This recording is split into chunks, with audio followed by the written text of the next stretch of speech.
Alright, what should I do with my Saturday? I remember Lloyd saying something about a great pho restaurant downtown. It would be nice if I could find it, because I don't have to sleep anymore. Ooh, it smells good in here. I hope the food is as good as it smells. Sean! My favorite redhead. An enthusiastic blur of red hair bounds up to me with a big smile. Hello, Mr. Newton. Lloyd! Mr. Newton makes me sound like a physics teacher. Hey, I happen to like physics. Talented and smart. I knew I liked you. Lloyd motions for me to sit down at a corner booth. Join us. Us? I look at Lloyd's table and see John staring back at me with an amused look on his face. Oh, maybe I should just leave you two alone. Nonsense. No one should have to eat alone. Lloyd weighs down a passing server. Number 5 special, large. Small!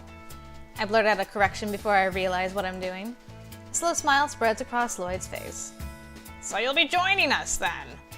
He seats himself at the table and slides over to make room for me. I hesitantly sit down. John nods a quick acknowledgement, but he doesn't say anything. The server returns with a hot bowl of pho. It smells great, but I strongly suspect it's not a small. It's been a while since I last ate, so I dig in.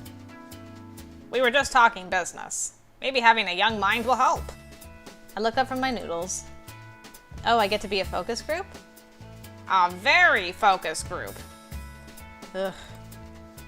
I suppose another mind couldn't hurt.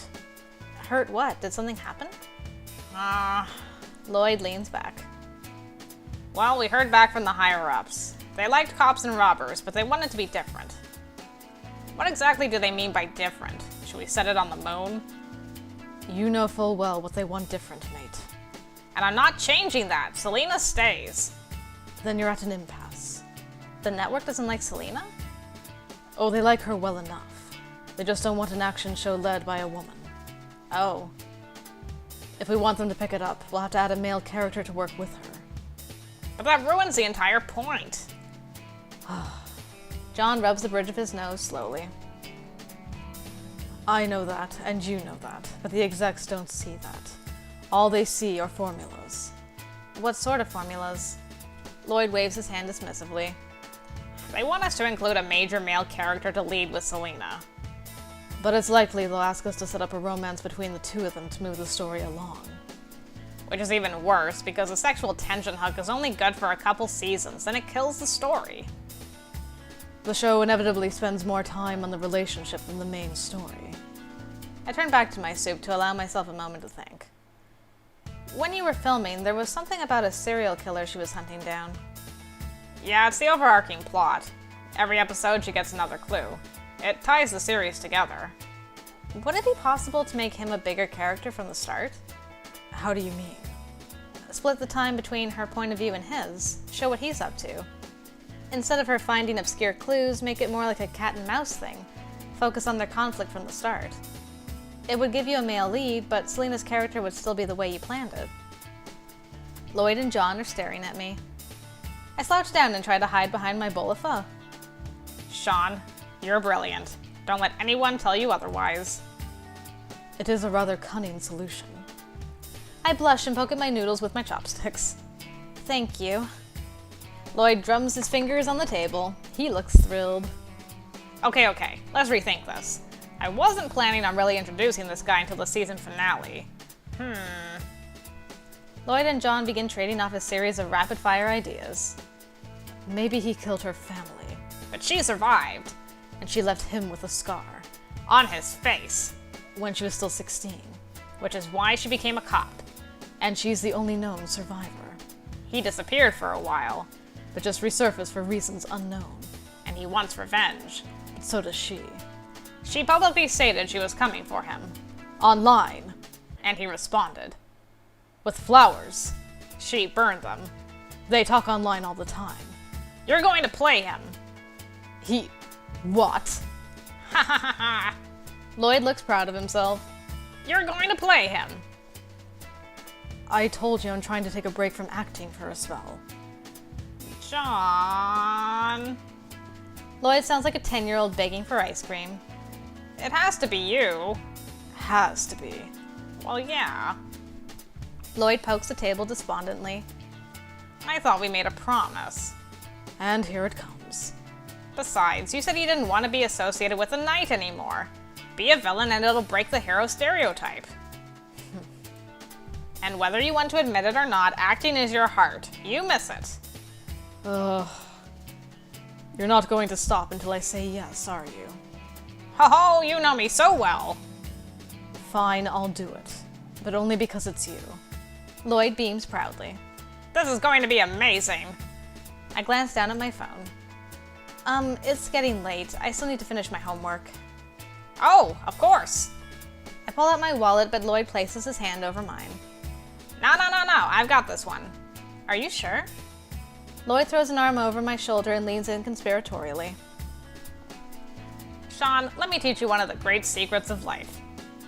College students should never turn down free food. Words to live by. Well, thank you. And thank you! Lloyd waves goodbye. See you on set! Far 24, feel your stress go down instead of sleeping like a clown. Mother! The surgery to repair the broken kneecap was successful. The doctor said the x-ray showed 2 pieces, but he found out that the lower piece was actually many pieces. He placed sutures and 2 screws to put the kneecap together. He thinks it will heal well. Your father's in the process of getting over the pain and swelling. He is not supposed to bend his right knee for 2 weeks. Alright. I guess I should do this first. Thanks, I can't wait to make tons of new friends. Is there a book club on campus or something? I think there's a comic book club on campus, but you might want to check Steel City Library for a reading club. There's a book writing club, but none for book reading. Come see the student council if you'd like to start your own club. And then this is a discussion thread for any books we read. Warning, spoilers ahead. First off, what did you guys think of the latest Planetos book? Lined up for it at midnight and skipped my first class to finish reading it. Totally worth it. This was the best book in the whole series. I cried so hard when Orion died. Okay, our fatigue's at 2. And we have things to read. Okay. So the question is, should I go shopping now? How much money do I have? $5. Okay, don't go shopping. How much is it to buy something at Cafe Diem? Well, let's try. Oh, I have just enough money to work on my grade. So that wasn't a wasted weekend, that's good. I guess we should probably tutor once more. And then exercise, pho, and then work. Okay. That's what we'll do. And as I exit the school building, I hear a familiar voice. Hey there, stranger. What brings you to this neck of the woods? I could ask the same of you. Come here often? More often than I'd like. School's really not my thing. Aw, at least you're setting a good example. Do it for the children. Yeah, sure. Got any plans for the afternoon? No, but John does. I've got singing lessons, speech training, and even dance classes. Oh, my afternoons are swamped. I guess my dreams of a boring college life are over. But it's all for a good cause. Yeah, I didn't sign up to be a dancer. It's all part of the package, right? Yeah, I'm just being lazy. Anyway, if I'm ever free, I'll let you know. We can do something cool. Sounds like a plan. Aha! Any questions for today? Could you look over my homework answers for me? Looks fine to me. You're on the right track. Okay. Good morning. I greet Dale cheerfully as I enter the studio. For now. Dale's expression looks like a mix of dread and annoyance. What's wrong? He shakes his head. Everything. Now put on a good smile. The door to the studio opens to reveal an elegant woman with a stern look on her face. Her gaze moves quickly and precisely across the studio as she examines everything. Things appear to be satisfactory until she lays her eyes on me. Dale, who is this? Madeline, this is Sean Gooden. She'll be the makeup artist for today. Madeline strides across the room with quick, precise steps. Her shoes tap against the hard floor in perfectly timed beats. I've seen that stride on the catwalk more than once. There's no doubt she's had extensive experience as a model. How old are you? Where did you train? What are your credits? I'm 18. I trained under my mom. Dale! Dale tightens his fist, but he responds in a curt, professional voice. Her work speaks for itself. I don't want some child who learned how to put on makeup from her mommy. This isn't prom night. I step towards Madeline and look her in the eye. I also worked as assistant makeup artist on the Ancient World movie along with its sequel, Forbidden Island. Madeline arches an eyebrow. 2 films. And I recently did work on a pilot presentation for Lloyd Newton. The atmosphere suddenly warms and Madeline's expression turns sweet. That new show that they're talking about casting soon. Oh, sweetie, why didn't you say so? It's a delight to meet you. Madeline turns back to the door.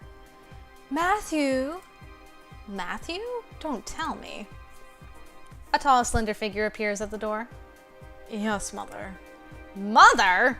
I clasp my hands over my mouth to keep from screaming. That shy kid is related to this woman? Madeline waves him over.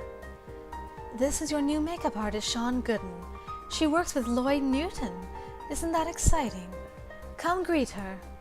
Matthew glides across the floor towards me. His steps are as perfect and precise as his mother's. Hi? I offer him a handshake. He takes my hand in his and lifts it to his lips.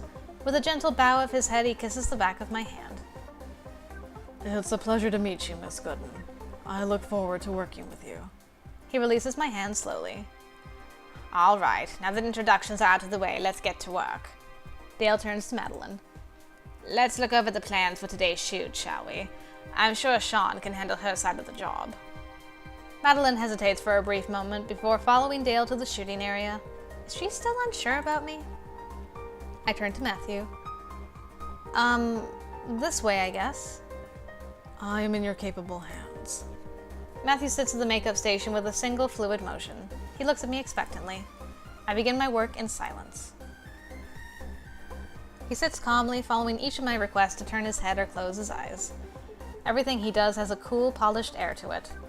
Is this really the same guy who was tripping all over himself at the mall the other day? Should I strike up a conversation? Yes, let's ask about his girlfriend. So, where's your girlfriend? You mean Nicole? Yeah, I was wondering if she was going to come with you or not. Nicole really finds interest in these photo shoots. They're tedious for someone not involved. Oh, okay. Well, she, seems nice. She can be. Oh, that's good. Someone please put this conversation out of its misery. I scramble for another topic, but nothing comes up. Matthew seems content to sit calmly while I finish my work. Done.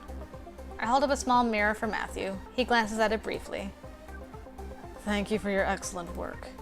Matthew stands and silently returns to the shooting area. I follow, trying hard not to look too confused. Madeline is currently scrutinizing my work.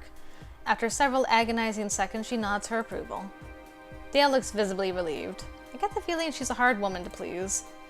Matthew takes his place in front of the camera and poses with a practiced ease. Dale snaps a few photos and Matthew picks a new pose.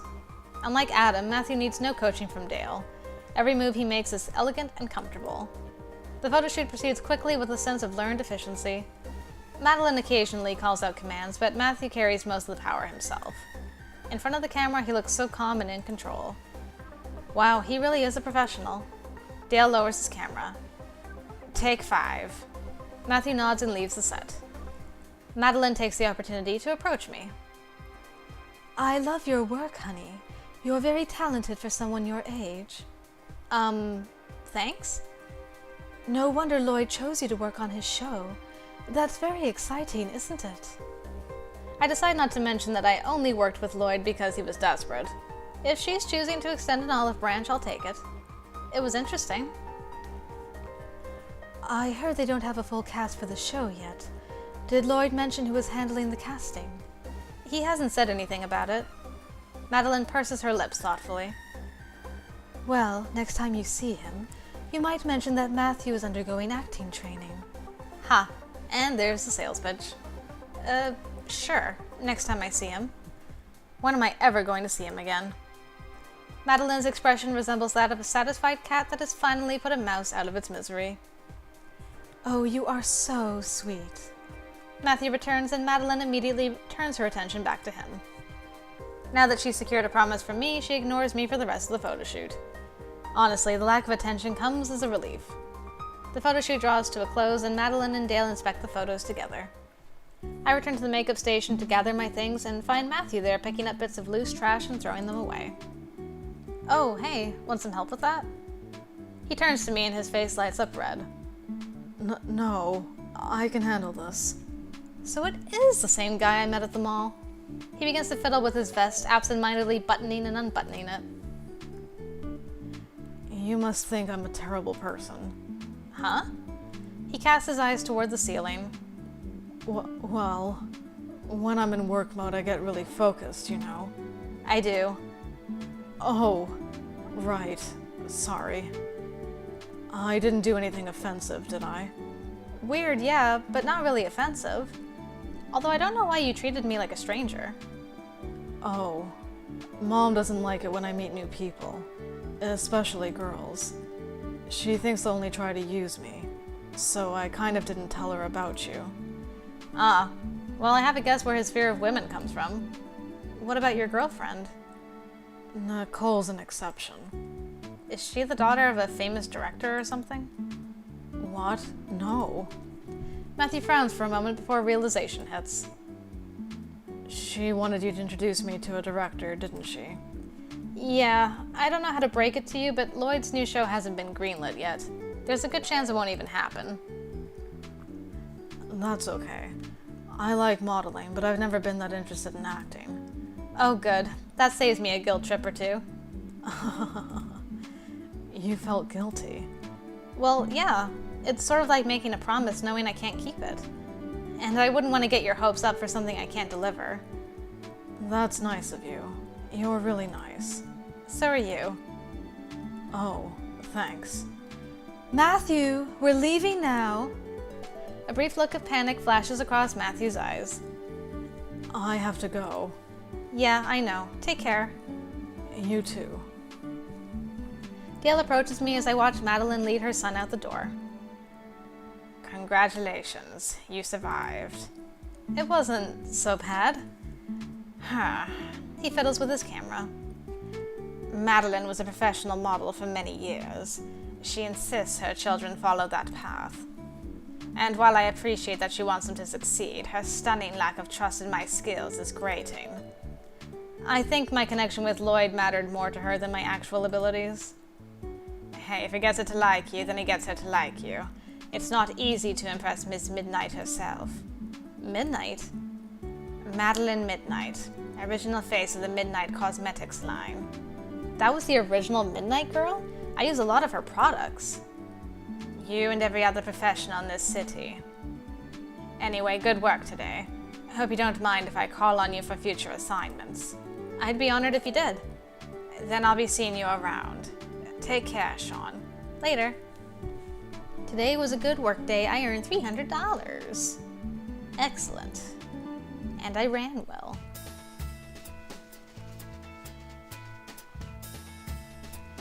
I find Benito at one of the tables playing absent-mindedly with an empty coffee cup. Hey. He looks up and gives me a quick salute. Ciao. What are you working on? I'm not sure yet. It seems like I should be able to take advantage of the space between the bottom of the cup and the table. He turns the cup a few times over in his hands and finally sets it aside. It'll come to me. He reaches into his pocket and brings out a few worn bills. Here's your payment for a job well done. I accept the money from him and count it out quickly. $75? Are you sure? I mean, you were working for free, weren't you? There were still tips, and a promise is a promise. If it makes you feel that bad, consider it an advance. They want you back? Very much so. I got offered a regular gig. Congratulations, you're moving up in the world. Benito casually brushes off the comment. It's a start. Pay's merely decent. The biggest benefit is having a captive audience with a high turnover rate. Good way to reach a lot of people from across the country, so it's a worthwhile trade-off. Sounds like you thought this through. He nods and absentmindedly returns to fiddling with the coffee cup. It's one of several scenarios I plotted for my career. You planned this? Not precisely. I considered it was a possibility, and I planned what I'd do if it came to pass. So what's the big plan then? Meet as many people as possible. Target the ones who look like they're media or social organizers. Continue to work the streets to expand opportunities. In other words, keep working. Don't slow down. He nods, pleased with himself. Everything is right on schedule. I don't know when they'll want me next, but I'll contact you. Sounds good to me. Thank you. We'll make it work. Alright, pho 24. Get some soup. Fatigue's down. Excellent. It's what we like to see.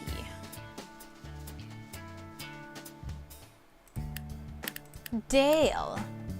I have another photo shoot for Midnight Cosmetics next week, Thursday morning. Please reply if you can be there.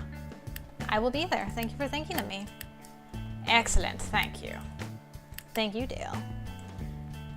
I agree, this was the best book in the series. Lowry's come a long way since her first book. I most enjoyed the Galaxy of Illusions. That was incredible. Probably the most beautiful part of the whole thing. I can't wait to see it in the movie. It's not going to be as good. Not that the movies are bad, but I doubt they can capture the awe that the book manages. 6 fatigue. I got nothing in there. Maybe I'll go shopping to the mall. It's a quiet enough day. I think I'll head out to the mall. I wonder if Adam wants to come with me. Nope, probably not. He's hopefully doing homework. Yeah, right. Thankfully, there aren't many people at the mall today. I take my time wandering from one shop to the next. As I stop outside the divide, I see a familiar face. Oh, you're that girl. Sean, and you're Nicole, right? Wow, you remember me? I'm good with names. Lucky you, I'm horrible with names. She frowns and fiddles with the package in her hands. And faces, now that I think about it. But you remembered me. Maddie was pretty upset about you, so of course I remember. Nicole clutches the package closer to her chest. Oh, I'm sorry. I didn't make a bad impression, did I? No, he said he met you under poor circumstances, but he's too embarrassed to say what happened. Huh. She turns her gaze to the tiled floor. I really wish he'd tell me. Should I let her know? Yes. We met the other day when he was filming a commercial. I paused, trying to find a way to explain what happened without making it sound bad. He kind of grabbed me and held me, and it was kind of awkward. Maddie did that? Yes, but I think he just panicked. There were a bunch of girls trying to chase him down. I'm a little bit sparse on details. Nicole nods understandingly. I remember that. Security had to clear out several fans and paparazzi from the building. No wonder he was so flustered. Oh, did the shoot turn out okay? No worries, he's always professional in front of the camera. And I helped calm him down a bit too. I don't think I'm going to ask for details on that one. It's probably not as bad as we're thinking though. Hopefully. She hoists up the package in her arms. Anyway, I gotta get these clothes back to Maddie. Goodbye, Sean. Bye. I didn't really expect to see Nicole again. From the look of it, she wasn't expecting to see me either. Oh well, I might as well return to my shopping now. Let's get some more stuff from here. Like the Ribbonwell book. And make ourselves smarter. And maybe we should just buy these things. They're good. That's good. And maybe the recipes. We'll leave those for later. As I head out the door, a young woman comes barreling around the corner. Ah! She heads to a halt, stopping a hair's breadth away from knocking me over. Are you okay? The woman steadies herself and fixes her jacket. Yeah, I'm fine. Just didn't see you there. She glances at the book I just purchased. Hey, Ribbonwell Online. Nice. I work for them, you know. Are you part of the development team? Nah, nothing like that. Marketing. Social media mostly. Oops. It's my job to promote the game and get new players. If you're playing Rivenwell online, I see I'm doing my job. Oh, I don't actually play. Seriously? If you've got enough free cash lying around that you can just buy books for games you don't play, I've got a better deal for you. I don't... The woman ignores me and pulls out a sheet of paper. She scribbles an address on it and tucks it into the front cover of my book. The stuff there is pretty expensive, but I'm sure you can handle it. Stuff where? At the shop. What does it sell? The woman taps her foot. Stuff. Weren't you listening? Okay. Anyway, I'm in a hurry, so I'm out. Later! She waves and marches into the bookstore without bothering to wait for me to respond. I look at the address she left in my book. A shop that sells stuff. How useful. It's a shop where you buy stuff. Right. Well... We'll go tutoring and see if Alvin will let us know about the VG zone. And then... Should probably get some pho. And then work, exercise, work. Okay. We'll try that. Today we'll be discussing character archetypes in medieval literature. The most common type is the knight-errant, a knight who would travel around doing chivalrous deeds. Just like John's show. I guess that's where the name came from. The knight-errant was often accompanied by a lady who would lead him to his next adventure. The lady really acted as a romantic partner, and she would provide him with the knowledge and tools to defeat his opponents. Excuse me. A girl raises her hand and Professor Kuvalt nods at her. If the lady had everything necessary to defeat the bad guys, how come she didn't just do it herself? Maybe she was afraid she'd break a nail. A guy sitting in the back row whispers just loud enough for the girl to hear. Professor Kuvalt ignores him. An excellent question, and a perfect segue into your assignment. You'll be writing an essay on the character archetype of your choice, along with an analysis of how it represented medieval culture, and how those types are still used in today's media and culture. 16 pages, due next week. 16 pages? That's ridiculous. The guy in the back row sputters indignantly. Professor Kuvalt gives him a withering glance. I know. Hardly seems like enough to cover everything that needs to be said, doesn't it? Do your best to be concise. Haha. Any questions for today? Can you tell me about the VG zone? Not yet. Maybe after a little more time. Okay. Thanks, Alvin. Foot 24 is where I want to go. Soup. Good, good.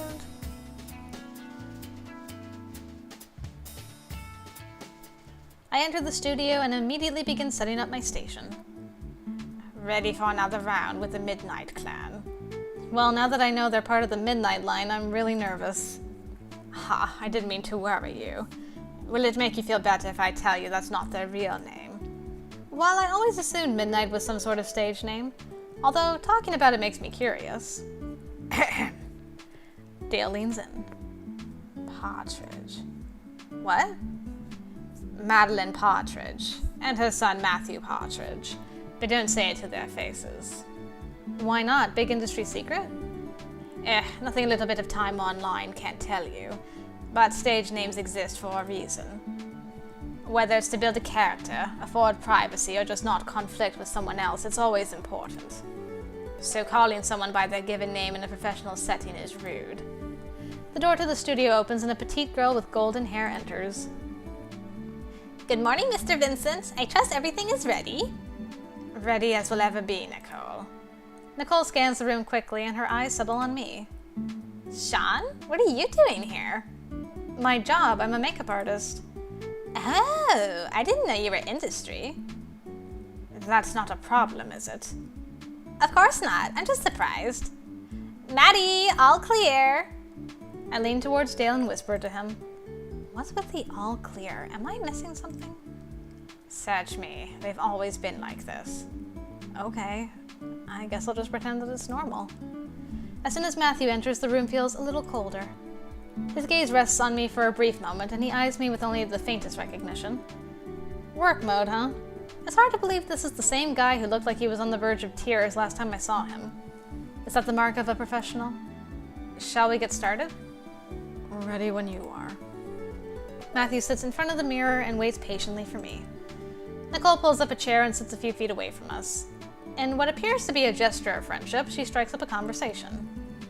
So, Sian. Yes? How long have you been a makeup artist?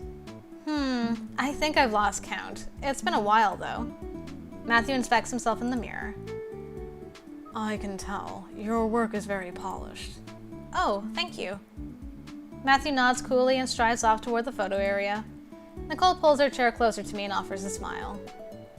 So, are you new in town? I haven't seen you around before. Yeah, just came here for college. Where are you from? Hawaii, one of the smaller islands. That sounds amazing. It must be gorgeous back there. It definitely is. I didn't really notice until I moved to the city, though. You never know what you've got until you've lost it, right? What about you? Are you from around here? Born and raised. I've done a couple of photo shoots elsewhere, but no place as nice as Hawaii. Unlike Maddie, who's already been there twice. Huh. Is that resentment in her voice? I believe in you, Nicole. Hey, hang in there. I'm sure you'll make it to Hawaii someday. Well, that's the hope, but it sure seems like I don't have much more than hope. You never know. My best friend became a pop star almost overnight. Lucky him. Most of the time, yeah. We're finished. Oh, right. Well, let's be on our way. Nicole gathers her things and escorts Matthew out the door without another word to me. Today was a good work day. I earned another $300. Ugh. But now I'm pooped. So there's that. Oh well. Benito. Got another hotel job next Friday night. Right back if you can make it. Ben Zero. I'll be there. And Lloyd. Sean! The network will be calling us with their decision next weekend. Let's meet at the pho place to celebrate. Or drown our sorrows if we don't get greenlit. Either way, see you there. Okay. And we got fashion finally. Anyone else want to talk fashion? It's autumn now. What are you putting in your wardrobe? The short skirts of the Divide are just too cute to ignore. Better grab one now before the weather gets too cold to wear it. Indeed. And we should use our stuff. Dup. Dup. Dup. Yep. Yep. Yeah. Fatigue's gone. Don't use that yet. I guess that means I should go to Cafe Diem and work on my grade. So maybe Alvin will let me in on the secret of the VG zone. Maybe, possibly. I think I need to have a little bit more, but worry about that this coming week.